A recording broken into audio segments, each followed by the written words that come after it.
It's creepy, it's dark. There's a scene in here that definitely took me to my knees, like broke me. It's not that I'm like looking to have a nightmare, because I'm not looking to have a nightmare. It is dark magic, and I love everything about it. Like a perpetual pressure cooker crushing your soul. And I'm like, have I already said too much? I think we're okay. Okay, another book with bleak darkness. Whew. Hi everybody, it's Audrey and welcome back to Chapter and Converse, and welcome to part 3, I had to think for a minute, of thriller recommendations. We have officially entered the darkness, my favorite place to be. So if you are new here, this is part of a 3-part series which I did light, medium, dark thriller recommendations based on questions from you guys. And it was not easy for me to narrow down my darkest favorites. I obviously talk about the dark books a lot, so I tried to do a bit of maybe ones I don't talk about all the time. The Chimer's Killing by Peter Swanson, and tried to come up with some other recommendations for you guys. So if you haven't already checked out parts 1 and 2, I would love it if you do that. It is linked down below. And let's just dive into the dark side. Okay, let's start with a book that has dark baked into the title, A Flicker in the Dark by Stacey Willingham. I love a serial killer book. I really, really do. And this one did not disappoint at all. This was her debut. I was blown away. I don't know what I expected, but I did not expect the compulsive page-turny, oh my God, oh my God, oh my God, this is incredible, / I have major writer envy, but I'm super, super happy for her because her book is incredible, kind of a feeling when I read this book. And I devoured it. I absolutely devoured it. So this is about a woman named Chloe Davis. She was 12 when 6 teenage girls went missing in her small Louisiana town. And by the end of the summer, her own father had confessed to the crimes and was put away for life. So now we are 20 years later. Chloe is a psychologist and she's getting ready to get married. She's starting to kind of deal with some personal stuff. And it appears that someone is copycatting her father. And then a teenage girl goes missing, and then another one. And that summer when she was 12 years old kind of comes crashing back, and she's forced to deal with everything that happened in the past, everything that's happening in the present. Is history repeating itself? Is she going to be able to figure out what's going on? She's finally at a place where she's happy, and of course it's Thrillerville, so something is going to come to destroy that. We get multiple timelines. We get all sorts of fun, delicious, dark and messed up people doing dark and messed up things. I'm going to try not to say that for every single book. That should probably just be the overarching theme in case there was any doubt. These are all dark and messed up people doing dark and messed up things, and I loved it. Her writing was fantastic. I thought her characters were great. I definitely fell for the things I was supposed to fall for, and I really loved what she did with this book. I'm instant fan of hers because of this. Anything, most things, serial killer, I'm totally down for, and I thought it was great. So it's not particularly violent in a police investigation, let's take a look at the crime scene kind of a way, but obviously dark themes, dark emotions. She's dealing with a lot, both in her past and in her present, and I was here for every single word of it. I loved it. I couldn't recommend it more. My favorite of all of her books. I've read them all. This is still my favorite, and I just think you can't go wrong with this book. Okay, as much as I love a serial killer, I also love a completely dark female friendship. And Jessie Q. Sutanto's I'm Not Done With You Yet blew me away. The only one of her books I had read before this was one of her YA thrillers. I have not yet read the Auntie series, which I feel like I should have shouted out as a, I haven't read it yet, but maybe you'd like it, in the light era of this 3-part video. So allow me to recommend that based on the amazingness I've heard about it. But I knew that she wrote across genres. She definitely dabbled in a lot of different places. She's one of these unicorn authors who can kind of do no wrong, and I love, she didn't just dip a toe in the thriller pool, like she is all in, like her head is underwater in this book in the best way possible, and I loved it. This has multiple things that I love. We get a little bit of a dark academia vibe, we get multiple POVs, we get multiple timelines in this one. Did you see the tabbing situation that happened when I was gonna say when I filmed this, when I read this? So in this one, we were following Jane and Thalia. So Jane is a struggling mid-list writer she's not doing so well. She lives out in the Bay Area with her husband, and she's feeling pretty low and down about things. And it says there's only ever been one person she cared about and one person who truly understood her, Thalia, her best and only friend from nearly a decade ago during their creative writing days in Oxford. So Oxford is our past timeline. There's our dark academia vibe to it. So Jane is at home, cruising the internet as people are wont to do these days. And then Jane winds up seeing Thalia's name on the top of the New York Times bestseller list, and the green monster comes on out of her. So then she finds out that Thalia is going to be attending a book conference in New York, and she gets her money together, tells her husband nothing, and flies across the country because Jane is not quite done with Thalia yet. And this book is such great fun. The depths of the female friendship in this, I loved it, I loved it, I loved it. I loved the Oxford days, I loved the present timeline. I talked about this in another video recently. Don't ask me which one it was. And I was talking about how I was listening to an author talk about when you do multi-POV or multi-timeline, when you do dual timeline books, you know what I mean. When you do dual timeline books, often readers like one timeline more than the other, and it's really hard to keep them engaged in both or to have them like want to be in both and not be like, dang it, we're back in this other timeline. This was a case where I loved both timelines of this story. I felt like they were equally strong. The way that we went from one to the next, I was not, like, as much as I wanted to know what was happening in the present, I wasn't bummed when we were in the past because I was like, well, I really want to know what's happening in the past too. So I feel like she did a fantastic job weaving everything together, creating these dark characters, keeping us guessing, and then just delivering on the ending. There's just nothing wrong with this book. It is dark magic, and I love everything about it. That was a really weird pause. I don't know why I did that. Okay, another book that is magic and dark is Kill for Me, Kill for You by Steve Kavanaugh. Typically, I hop on here and I talk about his book 13, which I still stand by and love, but I thought I would shout out his newest book, still his newest. He does have a new book called Witness 8, which comes out in the UK before it comes out here, which is part of the Eddie Flynn series. This is just me doing a PSA. Yes, I will be ordering it from the UK. Yes, I will keep you guys posted. Yes, I need to read more Steve Kavanaugh. But this is his Strangers on a Train, The Crime Worth Killing. It's so good. It's so good. It's set in New York City. We have two women who meet at a bar, and they realize that I don't know if they call it like a common enemy. How do they say? They have so much in common. They both feel alone, they both drink alone, and they both desperately want revenge against the two men who destroyed their families. I was going to say, how is this pitched in like my head? I know the story, but I didn't want to say it wrong. And together they have the perfect plan. If you kill for me, I'll kill for you. So we get our Strangers on a Train vibe to this, but that's kind of where Steve does his thing and takes us places we never expected to go. We never knew we wanted to go.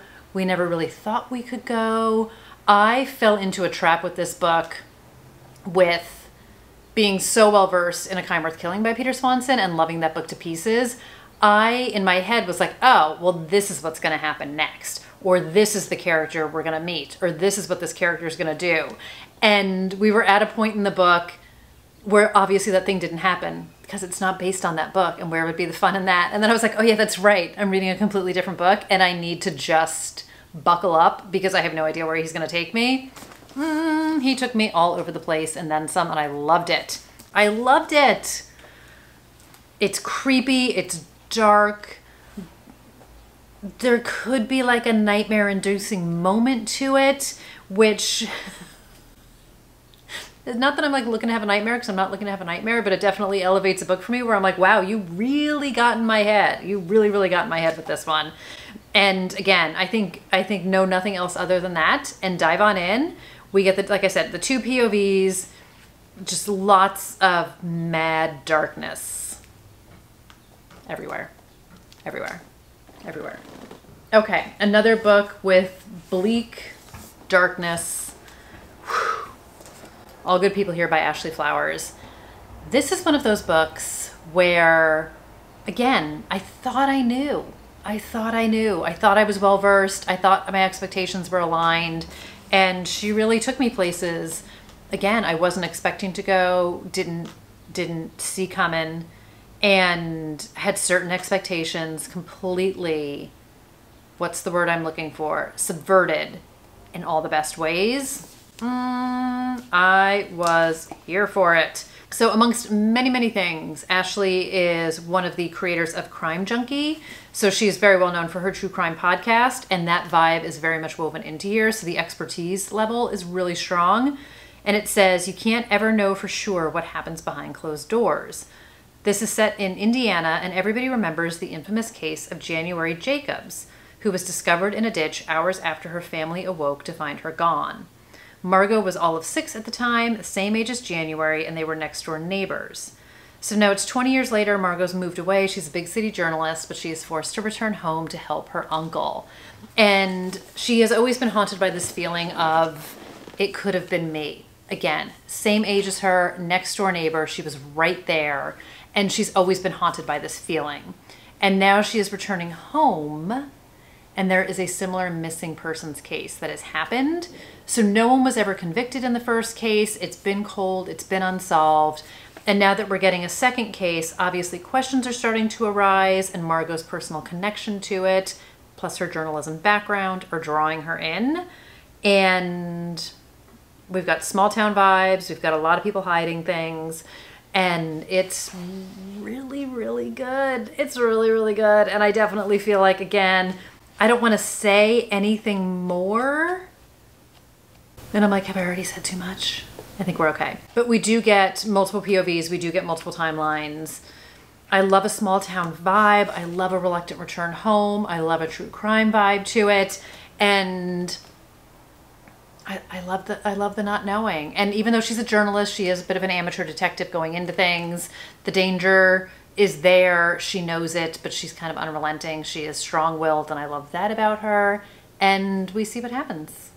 We see what happens to her. It's so good. It's so good. It definitely has a bleak feeling to it, which in the air of bleakness, I would say rabbit hole. I would say something fell out of it. This was gifted to me by Abby, so that's what fell out of it. This is by Kate Brody. This is one of the first books I read this year. You know I go dark. You know I love dark. You know I feel very comfortable in the darkness. This book is dark. Very dark. I was not prepared for it. This did not let up at all. Sometimes you get not necessarily levity. Like, there's not necessarily levity in this book, but it doesn't feel like a perpetual pressure cooker crushing your soul the way this did, but in a really good way, if that makes any sense. This is not for the light of heart. That there's a reason why this is in the Dark Betty category. This is dark. This is dark. So 10 years ago, Theodora Teddy Angstrom's older sister Angie went missing. Totally never been found, case is unsolved, never had a suspect, just gone. Gone in the night, went to a party, never came home again. And it is the 10-year anniversary of Angie's death. This is how the book opens. This is not a spoiler. This is a setup. I'll also give you some framework if this is going to be a book for you. And Teddy's father drives his car off a bridge, leaving her and her mother alone, dealing with that, dealing with a double round of grief. They've already been grieving their sister/daughter for all of these years, and now grieving father/husband. And we open up with Teddy trying to cope with the loss of her father, and then as they are packing up, kind of going through his things in his office, and again, this is early in the book, this is set up, Teddy learns that her dad had been looking into what happened to Angie, and he had been going to some deep, dark places to try and get answers. And Teddy doesn't know what else to do except to follow in his footsteps and kind of try to finish what he started and get answers about her sister. And she goes into such a deep, dark rabbit hole. And we get some characters in this. We get some choices in this. It, again, is one of these books that does not let go, does not relent. It is a mood. I would say be very ready for it. It's well written. It is bleak is a word I would use for it. She does such a fantastic job of bringing us into that darkness. She doesn't sugarcoat the grief. She doesn't sugarcoat the pain. It is very raw. It is very real. And oh my gosh. The internet commentary about the true crime web people who are fascinated with these cases. I think there's a very interesting, whether intentional or not, commentary about how many people get into these cases, are voyeurs in these cases, or on these boards, who view it as entertainment for them, where the reality and the pain of the people who are really involved in it, this is their life. This is not entertainment to them. And it really makes you think. It really just gutted me in a lot of different ways. And wow, just wow. So I will be very interested to see what Kate Brody does next. This is probably the second darkest book I'm going to talk about, or like hand in hand with the darkest. You probably figured out what the first one is. So anyway, okay. Loved it. Really, really good. Be ready for it. Not for everybody, but if it's for you, highly recommend it. So, so good. Okay, not the book I was going to talk about, or not the book that is neck and neck with Rabbit Hole, but this is The Widowmaker by Hannah Morrissey. This is the second book in the Black Harbor series.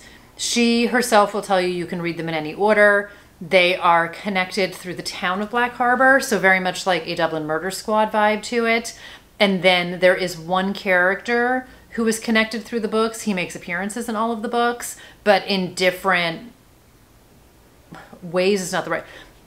Big part of some books, small part of other books kind of a thing.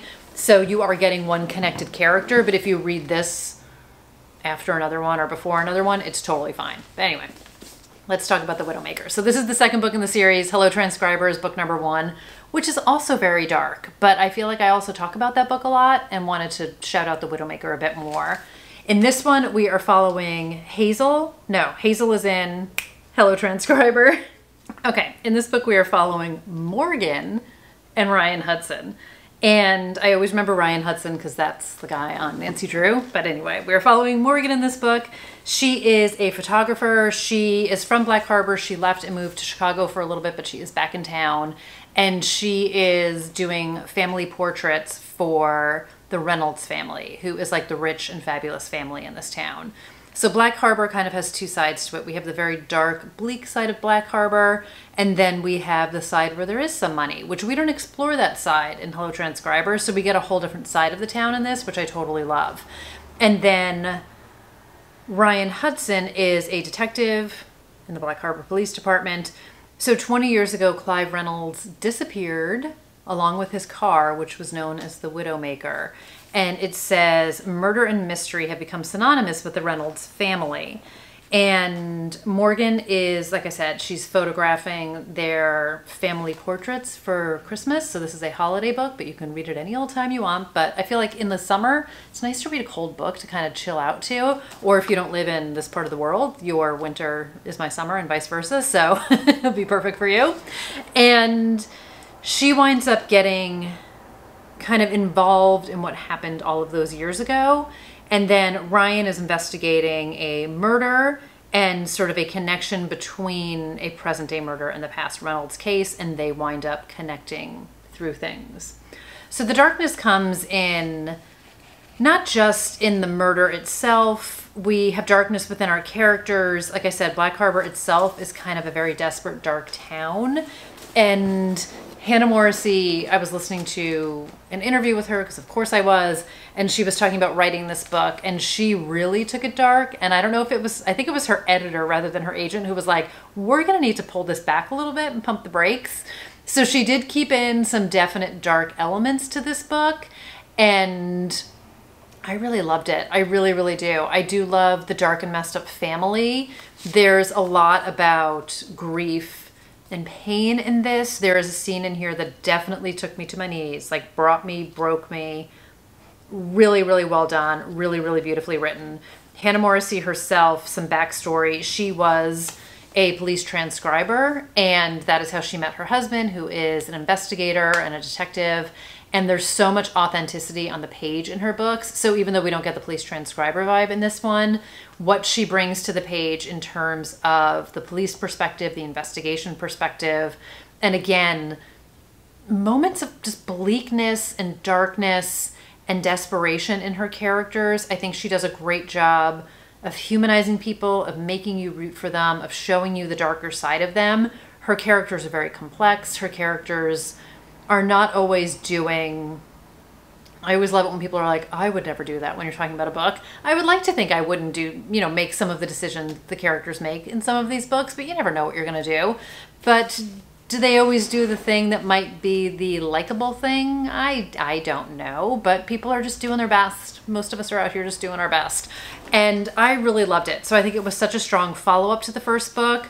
I like her writing. It's been coined Midwest noir.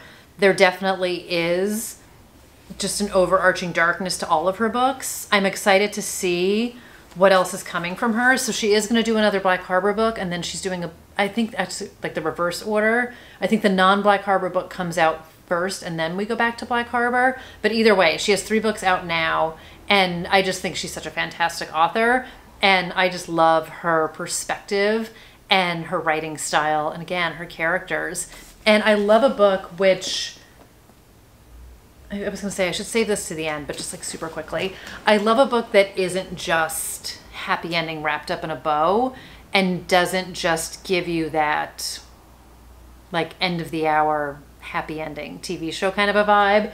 So not that I want dark, bleak endings for myself, but I don't know. There's something about it that I just love, which brings me to my final dark book of this edition of the series, and that is The Last Housewife by Ashley Winstead.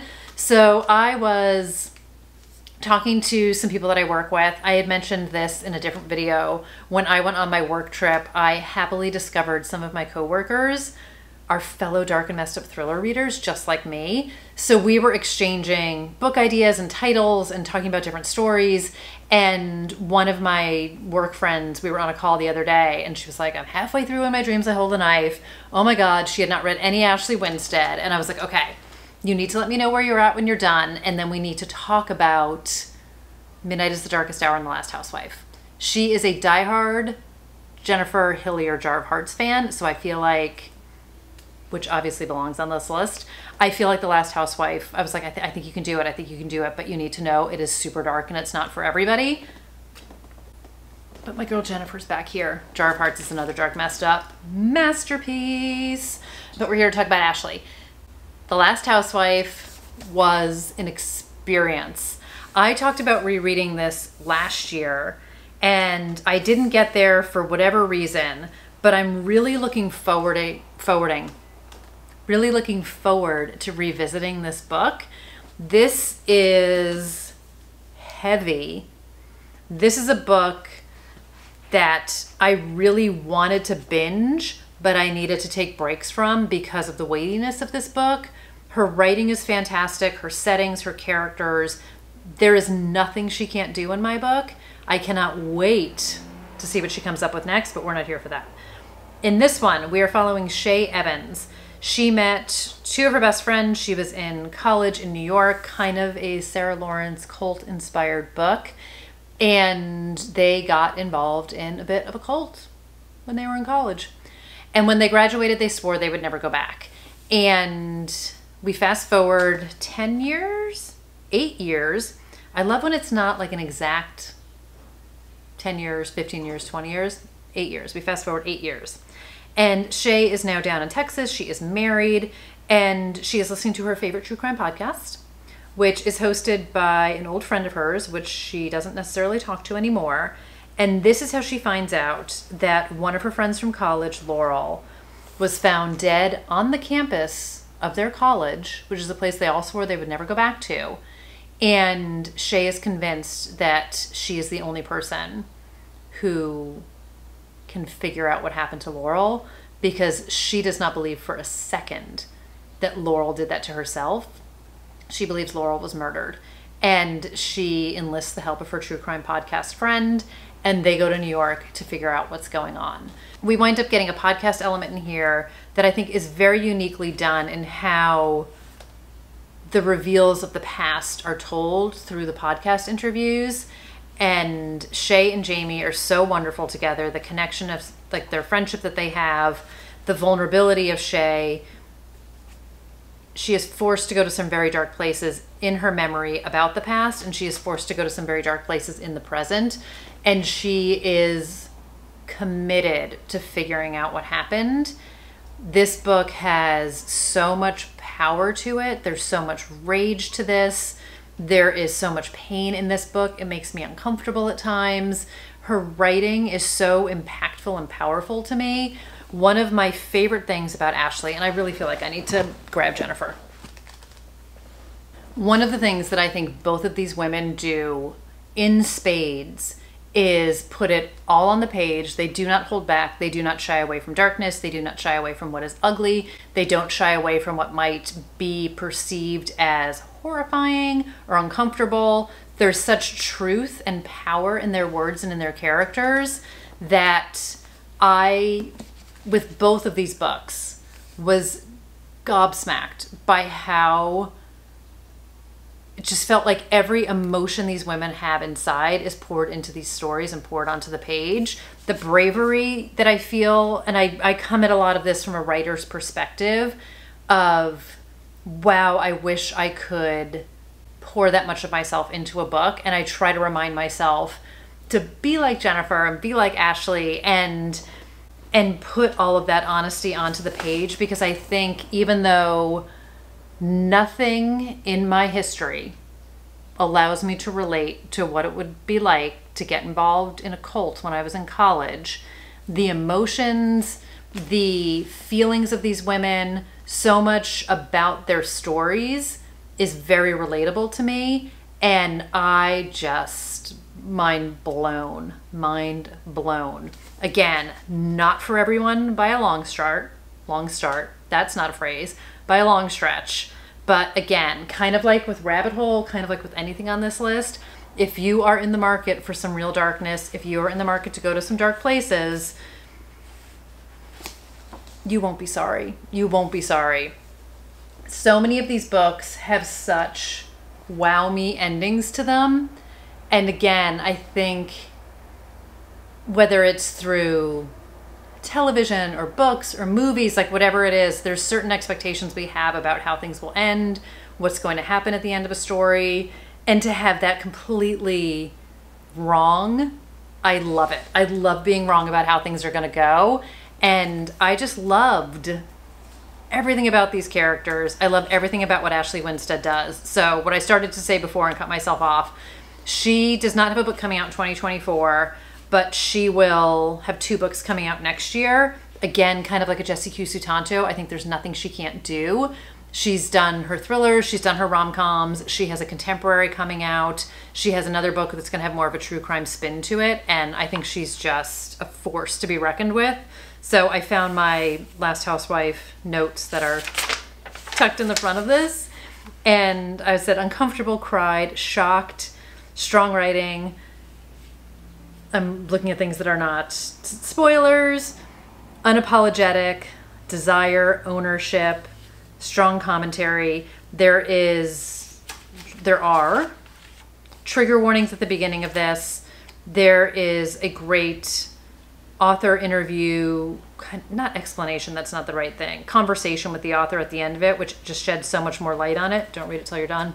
It will spoil everything about this book. But anyway, I need to do a reread of this because I just love it so much and I'm feeling desire to read it again. So there you go. My best and darkest. I love them all so much, but just, love it. Love it, love it, love it, love it, love it. So, like with the other ones, I was gonna say like with the other books, like with the other videos and bonus content. Jar of Hearts, Jennifer Hillier. Like with the other videos I did, your job, if you choose to accept it, is to list down below your favorite dark thrillers that you would recommend to everybody here in this community. I am always looking for something dark and messed up, you know, and everyone here is also apparently looking for that too, because that's why we're all here. So thank you guys so much for the interaction, for watching, for being a part of the community, and I will see you guys in another video really soon. Let me know a world of books, right? A world of books that we could talk about and recommend. Are there other book types that maybe aren't a thriller? I don't know how many recommendations I could do. I feel like I could do rom-coms, steamy versus non. I don't know, a lot of my rom-com days are behind me, but I'm definitely team Emily Henry and others. I don't know. Let me know. Let me know thoughts about other videos or recommendations. I guess recommendations you guys would like. I don't know. Let me know whatever you want to let me know. And until that video, or until the next video, take care, everybody. See you next time. Bye, guys.